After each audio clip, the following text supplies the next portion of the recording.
Hello, class. Well, let's try that.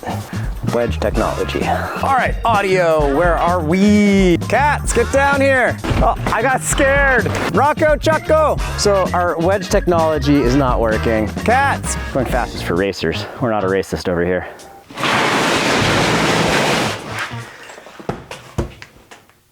It's new bike day. So inside this box, we got this Canyon Spectral On Fly, which is the lightweight trail-purposed e-bike, and it uses the lightweight TQ motor system. And you guys have asked a bunch about what I think about it, so I said yes to Canyon to try out this bike. I am not sponsored by Canyon. Canyon's not paying me. They did loan me this bike. I have to send it back to Canyon, and that's the extent of that. Let's chase the cats off, open it up, and see what it's all about. Oh, unboxing. 1, pull out 8 clips. I don't understand why I can't just use a box cutter.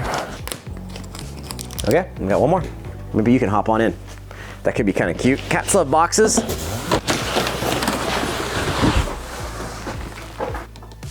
TQ, a learning experience for all of us here. I initially accepted this bike with a lot of excitement, as it uses the same TQ motor system as Trek uses over on the Slash and Fuel EXE bikes. So let's get into just how this system feels on the trail. I so wish bike brakes would just work right away and not need that again. Some bikes are love at first ride. Others, well, they take a few Allen wrenches and shock pumps to get in the right ballpark.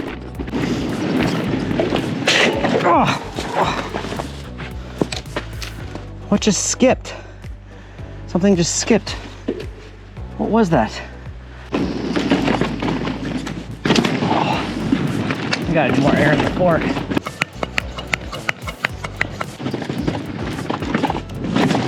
Oh, that fork's feeling better.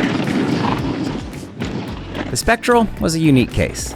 The first ride, well, I was not inspired by this bike. It felt big and awkward, and even worse, I did not understand the point of the motor and battery. All right, guys, hopefully I'm not too close. There we go. So many of you might not know this, but I'm pretty active outside of mountain biking. Most of it's in order to get in better shape for mountain biking too. But in addition to riding a few days a week, I also go trail running, I also do a bunch of yoga, and I hit the gym 2 to 4 times a week. As I've gotten older, I've noticed that I'm fairly prone to cramping up, which if you've ever cramped, you know is absolutely no fun. I've been super lucky to have partnered up with Element, spelled LMNT, and they make a very simple electrolyte supplement. I found that with one element in a water bottle, I can go for way longer without any of those annoying cramping signs. For a limited time now, any purchases from the Element website using my link in the description below will earn you a free sample pack. That link is drinkelement.com/Jeff. Today we're drinking the citrus salt flavor, and it's one of my favorites. Stay salty. I came into all this super concerned about the sizing. I'm 5 feet 8 inches tall, 174 centimeters, and this is a size medium Spectral On Fly. I did ride the regular peasant powered Spectral CF in a size small that had a 450 millimeter reach. This bike has a 470 millimeter reach, and it is a little bit bigger than what I tend to prefer. Going up to a medium meat-powered Spectral, and it's a 475 mil reach, slightly longer than what works for me. I did try both briefly when Canyon visited my town here and felt better on the small. But the small was indeed small, and even after going up to the longest stem I have in the shop, I still wanted something a bit bigger. Don't get distracted by the fact that this bike does use a mullet rear wheel. The chainstay length is really long. It's a 440 millimeter chainstay. And that factor, that long back end, means that this bike's quite a bit less playful, maneuverable, and nimble than a bike like the Pivot Shuttle SL. Bikes in this day and age are so good that perhaps the most important thing to compare is simply the sizing. In this case, I fall right in between available sizes. Canyon is only offering this bike in 4 sizes, and it would be great if they were to add a 5th and make the gaps among the 3 more common sizes to be closer together. Through snow rides and rain rides, I continued to curse the orange beast.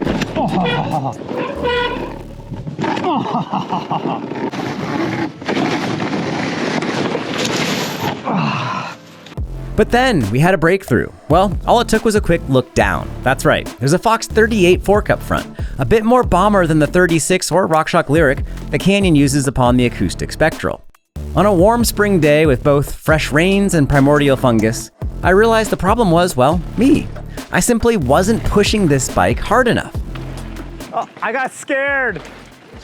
I think I could have held it and done it, but I just got scared wheeling at this takeoff at 20 miles an hour. I don't know if I should do it or not. Yes! Looks like nothing, I know, but it was scary. A lot of that, this bike is so long, I feel like if I get in trouble, like I was writing the review and I'm like, the harder I push this bike, the better it rides. Clearly, this Spectral OnFly is not intended to be a nimble little trail bike.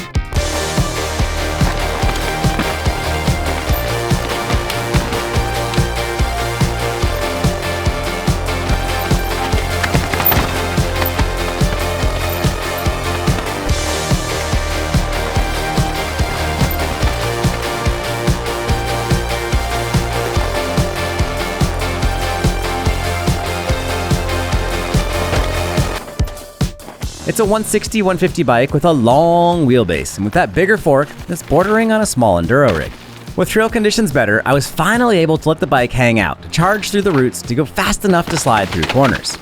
My posture on the bike is a little different than normal, but once I trusted that wheelbase to save me, well, it does just that. I found myself feeling safe and sound to send some jumps into wet roots. And when things went sideways, it was all okay. Confidence continued to build. The more I asked of the Spectral, the more it answered. The suspension actually works quite well. The Float X is valved nicely. I don't find myself desperately craving for bigger volume reducers or anything like that. And in the pasture out back, the Horselink, it feels really good. I'm a fan of this. The bike left the ground decently well, but it does prefer a small bump over just a plain Jane bunny hop. Most of this is due to the long front and rear ends, and not necessarily the suspension. On bigger hucks, the suspension has enough progression to be predictable. Similarly, when pumped hard, the bike accelerates forward nicely.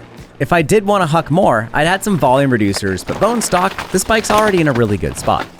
On the slower, tighter trails, I actually began to grow fond of how the bike lumbered through the turns. Lots of body English is required, but there's also a lot of support too.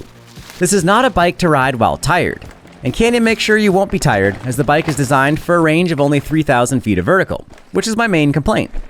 I'm a huge fan of all these lightweight SL EMTBs. To me, this is the best way to do an EMTB for riding here in the Pacific Northwest. Our style of riding is long access roads, logging roads, service roads, up to the top of a big old hill, and then we're bombing down. And most of our downs are very jumpy and built for mountain bikes. My benchmark SL EMTB is this Pivot Shuttle SL, and I'm finding myself getting about 5,000 feet of range when ridden in the middle of the road trail setting. All these bikes best perform when ridden in that trail mode. You can't expect them to pull you up the hill like you can a full-fat e-bike. The Orbea Rise LT usually serves up to solid 4,500 feet of vert, sometimes more, when ridden in that medium mode.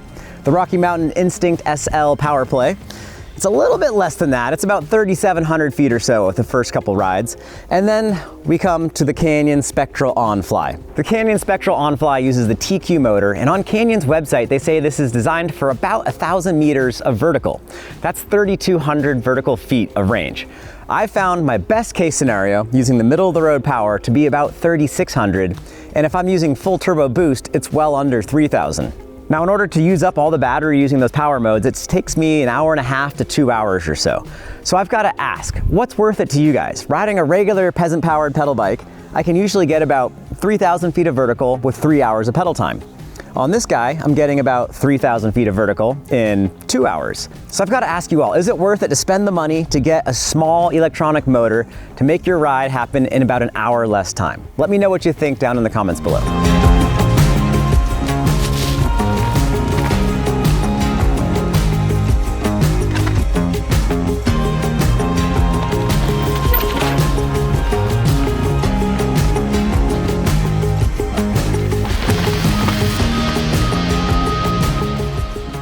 Let's briefly chat parts. The old Grip 2 equipped fork is fine, but Grip X is a little plusher and more refined.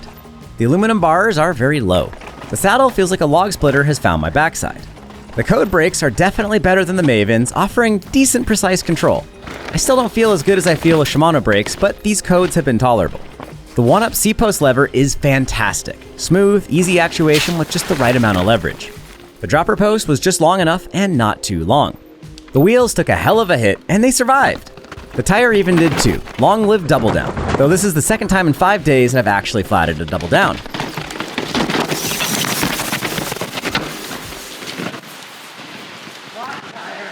Ruh-roh. Jeff got a flat. Because of that guy right there. Did you rip the sidewall? So a piece.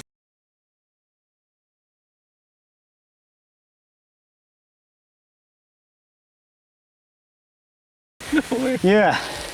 Hang on, move your hand real quick. I was running 24 PSI. I literally aired this up this morning before coming out to ride today. Crazy. It's sealing, cool. Nice. Let's try to put roughly 24, not 25. Oh. We're at 20.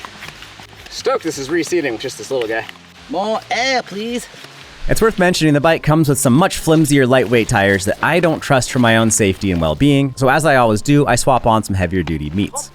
I'm using some composite Raceface Chester pedals, and they're really impressing me, as do the 510 Freerider Pro BOA shoes. White is questionable, but they do feel good. I have had a really good time on the Spectral on Fly. It's always fun when a bike starts off not quite scratching your itch, but then you kind of figure out what to do on it for things to work out better. You learn a little bit, not only as a mountain biker, but as a human, and that's kind of cool. Big thanks to Canyon for trusting me with this bike and loaning me this Spectral on Fly. I'll be sad to see it go. Big thanks to Element for supporting this video. I've got a link in the description down below where you can get a free sample pack with any purchase. And also, thanks to all of you for being here. We couldn't be here without all of you tuning in and watching these videos, and of course, letting us know your thoughts in the comments just below where I'm standing. If you haven't yet, please hit that red subscribe button. That's important. And with that, I'll see you guys in the chat just below. Peace and wheelies, everyone. This is we're at Wheelie Way. Oh, it's turned on. That motor's whiny.